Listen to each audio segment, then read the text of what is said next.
اعوذ باللہ من الشیطان الرجیم بسم اللہ الرحمن الرحیم رب اشرح لی صدری ویسر لی امری واحلل عقدۃ من لسانی یفقہوا قولی۔ حیات الصحابہ رضی اللہ تعالی عنہم، حصہ اول، دعوت کا باب۔ دین کو پھیلانے کے لیے اور حق کو پھیلانے کے لیے کس طرح تکلیفوں اور سختیوں اور بھوک و پیاس کو برداشت کرنا۔ حضرت عروہ بن زبیر رضی اللہ تعالیٰ عنہ فرماتے ہیں کہ ابو طالب کا انتقال ہو گیا اور کفار قریش کی طرف سے حضور صلی اللہ علیہ وسلم پر تکلیفوں اور سختیوں کو اور زیادہ بڑھا دیا گیا۔ آپ قبیلہ ثقیف کے پاس اس امید پر تشریف لے گئے کہ وہ آپ کو اپنے یہاں ٹھہرا لیں گے اور آپ کی مدد کریں گے۔ آپ نے دیکھا کہ قبیلہ ثقیف کے 3 سردار ہیں جو آپس میں بھائی بھائی ہیں، عبد یالیل بن عمرو، حبیب بن عمرو اور مسعود بن عمرو۔ آپ نے اپنے آپ کو ان پر پیش کیا اور ان لوگوں سے تکلیفوں کی اور اپنی قوم کی بے حرمتی کرنے کی شکایت کی۔ ان میں سے ایک نے کہا کہ اگر اللہ نے آپ کو کچھ دے کر بھیجا ہو تو میں کعبہ کے پردوں کی چوری کروں، یعنی اللہ نے آپ کو کچھ دے کر نہیں بھیجا۔ اور دوسرے نے کہا کہ اس مجلس کے بعد میں آپ سے کبھی بھی کوئی بات نہیں کروں گا، کیونکہ اگر آپ واقعی رسول ہیں تو آپ کا درجہ اس سے بہت اونچا ہے کہ مجھ جیسا آپ سے بات کرے۔ اور تیسرے نے کہا، رسول بنانے کے لیے آپ ہی رہ گئے تھے؟ کیا اللہ آپ کے علاوہ کسی اور کو رسول نہیں بنا سکتے تھے؟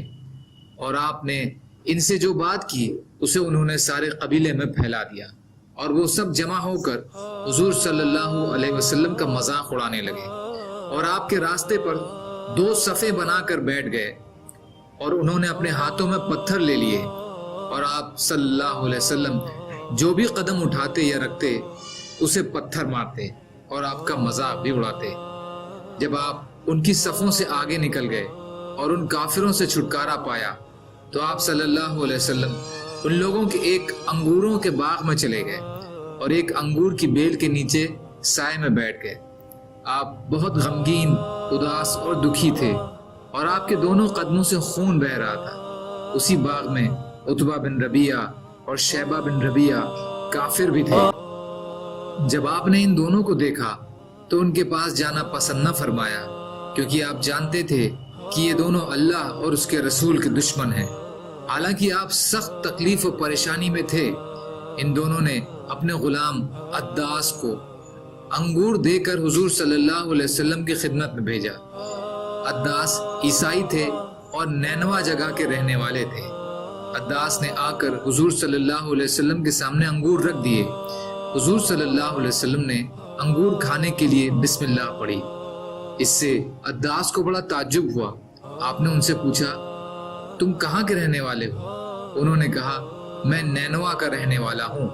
آپ نے فرمایا، تم اس بھلے اور نیک آدمی کے شہر کے رہنے والے ہو جن کا نام حضرت یونس علیہ السلام یعنی یونس بن متہ تھا؟ عداس نے حضور صلی اللہ علیہ وسلم سے عرض کیا کہ آپ کو کیسے پتا چلا کہ حضرت یونس بن متہ کون ہیں؟ آپ کو حضرت یونس علیہ السلام کے جتنے حالات معلوم تھے وہ عداس کو بتائے، اور آپ کی مبارک عادت یہ تھی کہ کسی انسان کا درجہ اس سے کم نہیں سمجھتے تھے کہ اسے اللہ کا پیغام پہنچائیں، یعنی چھوٹے بڑے ہر ایک کو دعوت دیا کرتے تھے۔ حضرت عداس نے عرض کیا، اے اللہ کے رسول صلی اللہ علیہ وسلم، آپ مجھے حضرت یونس بن متہ علیہ السلام کے بارے میں کچھ اور بتائیے۔ تو حضور صلی اللہ علیہ وسلم پر حضرت یونس بن متہ کے بارے میں جتنی وحی اتری تھی وہ سب حضور صلی اللہ علیہ وسلم نے عداس کو سنا دی۔ اس پر وہ حضور صلی اللہ علیہ وسلم کے سامنے سجدے میں گر گئے اور آپ کے قدموں کو چومنے لگ گئے جن میں سے خون بہ رہا تھا۔